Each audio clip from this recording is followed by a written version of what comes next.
Hablar sobre un poquito del periodismo ciudadano, pero más que nada, pues, qué mejor voz autorizada que de repente tú acerca de ello. Y bueno, estamos con Marcos Cifuentes, periodista de Perú 21 y más artífice de Útero. Y para preguntarle, pues, de repente estas cosas, para comenzar, definir qué es el periodismo de repente ciudadano para Marcos Cifuentes. La verdad, yo no creo mucho en el periodismo ciudadano, creo que me suena a, si fuera medicina ciudadana habría mucha gente muerta, ¿no? O sea, yo soy médico ciudadano, la gente se muere. Digamos, a ver, me gusta más como concepto reporterismo ciudadano, porque finalmente el periodista es el que le da contexto a la información y la filtra y la jerarquiza, ¿no? Y creo que eso lo vemos un montón en el caso de Wikileaks, por ejemplo, ¿no? O sea, Wikileaks de alguna forma cumple un rol de lo que se llama un periodista ciudadano. A mí me gusta más decir reportero ciudadano, que es la información en bruto y luego se lo da pues al país, al New York Times, al Le Monde, y ellos son los que la jerarquizan, la contextualizan, ¿no? y le dan un orden, una coherencia, y la mastican si quieren, la presentan al público. Entonces me parece que ¿crees que existe el periodismo ciudadano? ¿O es una definición así? Eso, no, sí, como, o sea, creo que no es, en todo caso, el fenómeno del reporterismo ciudadano, el fenómeno del prosumidor, como quieran llamarlo, existe, ¿no? O sea, sí existe. La gente que Gamarra es un ejemplo, ¿no? El pata que toma una foto y reporta que está, pero no es periodismo exactamente. Me parece que el periodismo justo ahora, porque existe esto que se llama periodismo ciudadano, o algunos llaman periodismo ciudadano, creo que el periodismo se define más por ser un poco como el filtro de este tipo de informaciones, ¿no? Claro. Entonces, ¿Tú crees que es correcto? O sea, que cualquiera venga, yo con mi cámara y soy reportero, ¿es correcto en sí o solamente debe ser, pues, por ejemplo, un periodista? Como Mónica Cabrejo. No, es que pobre Mónica Cabrejo, ¿por qué la maltratan tanto? Es una chica inteligente. En serio, no es broma. Pero Pero es algo que, por ejemplo, ella sostiene y que dice, o sea, de repente que un periodista es un periodista. Claro, que no se puede, por ejemplo... Que tienen su cartón, ¿no? Eso es discutible, ¿no? A mí me parece... No, a ver, lo que me parece es que una cosa que tú me preguntabas si era correcto. Porque la verdad, no sé si es correcto o incorrecto, pero ya es irreversible, o sea, no puedes luchar contra eso. Entonces, mientras todo el mundo tenga camaritas aquí, eso va a pasar. Mientras la gente tenga Twitter, eso va a pasar. Entonces... Nada, o sea, va a seguir sucediendo. Lo que pasa pero es en que todo caso sería correcto, es ético, suena que puede ser, está bien, porque, o sea, todo el mundo ahorita cada uno es un reportero, pues, ¿no? Con sí, tu pues celular, no, o sea, de verdad yo creo muy que... al margen de que esté bien o mal. Pero no, yo nunca, de verdad que no me lo plantearía si es ético, no, porque es algo que pasa, ¿no? No es... Yo no lo plantearía en términos de moral, porque es natural, ¿no? O sea, la gente siempre cuenta historias, entonces me parece incluso mucho más responsable tener una foto o un video de lo que estoy chismeando. Claro, claro. Entonces, sí, no lo veo en términos de ético o antiético o correcto o incorrecto, sino lo veo en términos de que es lo que va a pasar. Lamentablemente pueden pensar algunos periodistas pueden pensar que la manera en que ha sido sustraído o tal información, entonces de repente eso es lo que... Wikileaks me habla. Por ejemplo, por citar un ejemplo, o una foto escribiendo lo que puede ser el periodismo ciudadano, o sea, digamos, algún tipo de este contenido, digamos, o sea, está bien por más que esté de repente sustraído de alguna manera ilícita o ilegal. Lo que pasa es que son dos discusiones distintas. O sea, una cosa es el periodismo ciudadano, que es, yo veo que ahorita matan a alguien, tomo una foto y lo pongo en Twitter. Eso puede afectar, por ejemplo, sensibilidades de algunas personas. Estaría... Bueno, pues esa sensibilidad de los que me siguen en Twitter, ¿no? Y saben a qué se atienen si me siguen en Twitter, y si no me siguen en Twitter, como puedes cambiar de canal, puedes perfectamente dejar de seguir a una persona en Twitter. O sea, no, yo, la verdad, o sea, de verdad yo ni cuestiono no me gusta el término periodismo ciudadano, insisto, que me gusta más como reporterismo. O sea, periodismo me parece que es como otra cosa o debería ser otra cosa. Y parte del periodismo es que no es lo que debería ser. Pero ya ni me cuestiono lo que pasa, o sea, que es absurdo luchar contra esto, nos van a ganar. Entonces, eso es lo que hay. Y va a seguir pasando, ¿no? Yo creo que más bien lo que pasa es que los periodistas estamos pasando por un proceso que creo que pocos... Estoy tratando de pensar que a otras profesiones les ha pasado lo mismo, y creo que a muy pocas. El periodismo antes vivía en una especie en una economía de escasez. O sea, había poca información y los periodistas tenían el oligopolio de esa poca información y la distribuían a su antojo. Entonces, en cuestión de 5 años hemos pasado a un escenario radicalmente distinto en el que el insumo que nosotros usamos puede ser accedido por cualquiera. Es como si de pronto hubiera una epidemia de oro en todo el mundo y todo el mundo, o sea, lo que ha ocurrido es que hay una inflación de información. Exactamente. Entonces, eso obliga cualquier economía, cualquier industria del mundo, esa situación hubiera obligado a replantear la industria desde su raíz, a demolerla y replantearla. El periodismo pasado ha seguido jugando el mismo juego que jugaba hace 5 años y no tiene ningún sentido. O sea, económicamente, si quiero hablar en términos económicos, la materia prima con la que trabajamos ahora la usa la manera de cualquiera. Entonces, eso obliga a que tu chamba sea absoluta y radicalmente distinta. Y ya no estás en una economía de escasez, en una economía de abundancia. Entonces, tú tienes que ser como decimos en la mula, DJs, el DJ de una información. Tienes un montón de información y tú lo que tienes que hacer es decirle a la gente: mira, lees esto, lees esto, otro, mira esto. No leas todo, pues no puedes leer todo. Entonces, y eso es lo que pasa. Entonces, por eso te digo que no me lo planteo en términos de incorrecto o incorrecto, sino en...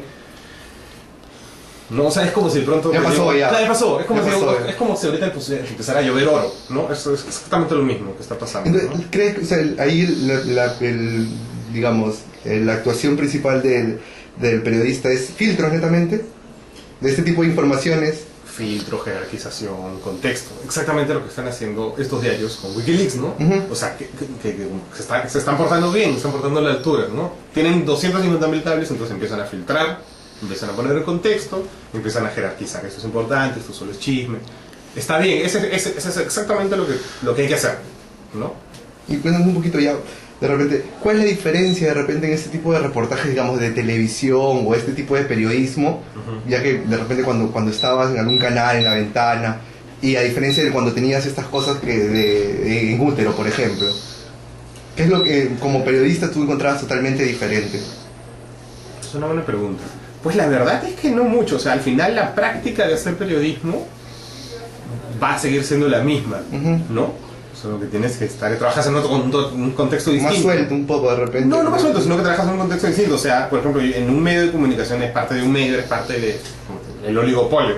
En internet no eres parte de ningún oligopolio, que no existe, no mucho, pero en fin. Eres parte de otra cosa, ¿no? Un medio de comunicación trabaja básicamente estandarizando un lenguaje, estandarizando un discurso, porque tienes que llegar a la mayor cantidad de gente posible, ¿no? Este es un medio masivo, precisamente. Entonces, no puedes usar demasiados referentes muy precisos, no puedes apelar a cosas que solamente un público va a entender y no el otro, ¿no? Tienes que jugar siempre te tienen que entender todos, ¿no? En internet te puedes dar el lujo que no, porque internet se maneja no por lógica de masa, sino por lógica de pequeñas comunidades o de grandes comunidades, pero de comunidades al fin.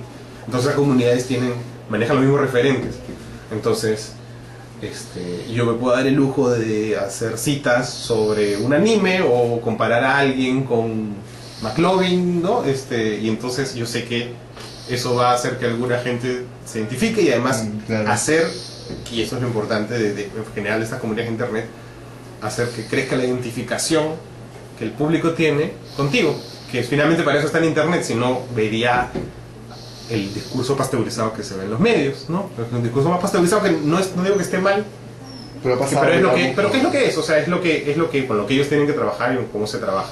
En internet no, en internet te puedes dar, no sé si más libre, o sea, finalmente, no, o sea, yo cuando trabajaba en televisión la verdad nunca tuve ningún tipo de presión ni nada, pero tenía que trabajar pensando, bueno, hay un público que está tal, ¿no? Y puedo hacer concesiones a mí. Entonces yo cuando trabajaba en la ventana ponía música de anime, en todos mis reportajes ponía música de anime, y a mí me gustaba eso, porque a mí me gustaba. Entonces, pero lo hacía de tal forma que no alienaba al público normal de la ventana, que de repente nunca había visto Macros, ¿no? Entonces, o Akira, ¿no? Quisiera, pero digamos, es una música bacán para ellos, sí, ¿no? Sí. Pero yo sabía que para la gente que había visto Akira, de repente, le gusta Akira o Evangelion, ¿no? O sea, sí. Pero lo puedo, en cambio, en internet yo puedo darme el lujo de hacer un post solo sobre Evangelion. ¿No? Evangelion. O puedo darme el lujo de hacer, bueno, ahora creo que ahora está masivo que creo que podría funcionar en televisión, pero podría hacer ahorita un post como quiero hacer hace tiempo de Harry Potter y el Fujimorismo. Entonces, Harry Potter y el Fujimorismo, y tengo una teoría y la explico, y yo creo que mucha gente en mi blog le gustaría leer eso o engancharía. De repente en la tele no tanto, ¿no? No sé qué tan grande todavía es ahora sí, no es más masivo, pero igual. A lo que voy con todo este rollo es que una cosa es el medio masivo, que necesita estandarizar cierto lenguaje, discurso para llegar a una masa grande, a la opinión pública en general. Y otra cosa muy distinta es internet, que debería estar, que tratas de llegar a una comunidad, ¿no? Una comunidad que puede ser grande o chica, pero finalmente es una comunidad que comparte determinados referentes, valores, y además es una comunidad en la que tú te metes, o al menos en mi caso yo me meto porque me da la gana. Entonces comparto un montón de cosas y en ese sentido sí es más libre porque puedo darme el lujo de ser más yo, si quieres, ¿no? Pero no quiere decir que lo menos masivo sea menos libre, ¿no? Algo así. Y para acabar de repente, más o menos cuéntanos cómo comenzó esto de tu blog, del periodismo así un poco más en útero, en La Mula, por ejemplo. De varias cosas. El blog empezó porque tenía ganas de hacer un blog, ¿no? En el 2005, y había esta idea del blog como bitácora, que es la traducción. Todavía en el 2005 estaba tibio, ya estaba más o menos... Pues en Perú ya estaba tibio, ¿no? Tampoco frío, ¿no? Pero tibio. Pero todavía pues nunca nadie había escuchado la palabra blog ni en televisión, menos aún. Y entonces yo lo agarré como la traducción literal de bitácora. Entonces contaba como una bitácora lo que pasaba en mis reportajes y lo que sea a nivel profesional. Luego pasó el tiempo, pasaron un par de años y el blog como que creció, me fue bien, y me ofrecieron hacer el blog a nivel profesional. ¿Entonces con Inventarte? Con Inventarte, en el 2008. Entonces salió Útero TV, que era como el anexo. En realidad seguía, ¿no? O sea, hacer lo mismo que hacía en La Ventana, videos, reportajes en videos, entrevistas en video, pero para internet. Entonces, y como una extensión del útero. Entonces, eso, como te decía hace un rato, apelar a los mismos referentes, valores de la comunidad que me está siguiendo en el útero y Marita. Y luego vino la RCP y había esta idea de hacer algo juntos y nació La Mula, que es este sistema de blogs. Nosotros tenemos este lema que es: tú lo publicas y nosotros lo difundimos. Porque hay blogs, mañana tú te sacas un blog, le lee tu mamá, tu papá, 2 amigos más, y como nadie más te va a leer, te desanimas y dejas de escribir. Entonces lo que nosotros hacemos es, bueno, ven, escriben La Mula, y si tu blog es bueno, nosotros lo vamos a promocionar, lo vamos a difundir, y va a llegar a mucha más gente de la que puedes llegar tú si lo pones en tu Facebook, ¿no? Entonces, porque lo ponemos en nuestro Facebook, hay más gente. Entonces, esa es la idea, hacer más conocido a la gente que tiene buenos blogs, ¿no? Y creo que hay buenas cosas, muy buenas cosas. Sí, ¿no? Creo que lo último con lo que estamos muy contentos es con Buda de Nieve, que es este mulero que hace videos de parodia de la política. Que tiene... Casa de anime, hay uno exclusivamente. Sí, bastante bueno, ¿no? Entonces no te digo que cada mes, pero cada 2 meses sale alguien que nos sorprende, nos deslumbra, ¿no? Y todo ahorita el que nos ha sorprendido, bueno, y si lo hace en un mes, seguramente va a ser otro, ¿no? Pero y hay ONGs y un montón de periodistas y artistas, entonces es una comunidad muy bonita. Y por decir, ya para cerrar, entonces está bien esto de repente, bueno, en la conclusión del periodismo, que salgan las nuevas voces, por así decirlo, las bitácoras, que es bien y mal escritas, pues, ¿no? De repente proporciona más variedad, más gama. Sí, pues no, a ver, o sea, justamente por esto que te decía, que yo creo que el periodismo ciudadano en realidad no es tan periodismo, por eso existe La Mula, porque La Mula dice, muy bien, publica con nosotros, eres libre de publicar, de expresarte, y creo que eso es bueno y que todo el mundo necesita, pero nosotros, que somos los periodistas, vamos a darle contexto, vamos a priorizar, vamos a jerarquizar, y nosotros vamos a decidir qué es lo que periodísticamente es válido de todo este material, de los 5.000 blogs que cada día publican. Entonces eso es lo que hacemos en La Mula, por eso hacemos periodismo, convertimos, si quieres, el periodismo ciudadano en periodismo, ¿no? Entonces, está bien, ¿no? Nosotros, al contrario, mientras más gente escriba, mucho mejor. Y de repente por ahí hay alguien que en vez de escribir todo en mayúsculas y con faltas ortográficas, escribe monstruo o hace un buen video y vale la pena. Y no es el típico pata que tiene una columna de opinión en los diarios. La verdad, y yo leo más blogs que columnas de opinión ahora, ¿no? Entonces, eso es fantástico, ¿no? Muchísimas gracias, Marcos, de verdad, por tu tiempo. No,